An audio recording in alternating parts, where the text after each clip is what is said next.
Sir ఎందుకంటమ్మా మీకు చాలామంది భయపెడతారు ఇట్టాగా. ఇప్పుడు అన్నావు అనుకో చికెన్ తిన్నావు, అమ్మ చికెన్ ఎట్ట తిన్నావమ్మా వేడి కదరావు అంటారు. ఎగ్గ తినకూడదు, అమ్మో నెత్తి మీద బొచ్చు ఉండదు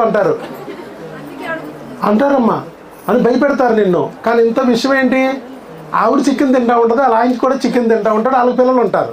ఆ పిల్లలు ఎవరి పిల్లలు చెప్పరు మనకి. చికెన్ తిన్న వాళ్ళందరూ పిల్లలు పక్కింటి వాళ్ళ పిల్లలు అంటే తల్లిపోరమ్మా మనల్ని.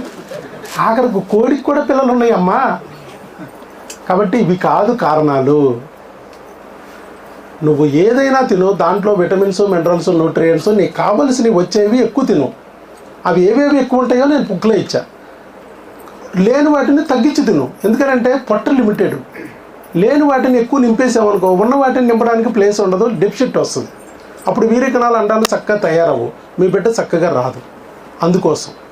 అందుకనే నాకు ఉపయోగపడతాయి అన్నాటిని ఎక్కువ పెంచండి, ఉపయోగపడవు అన్నాటిని తగ్గించండి తప్ప పూర్తిగా మానేయాల్సిన అవసరం లేదు.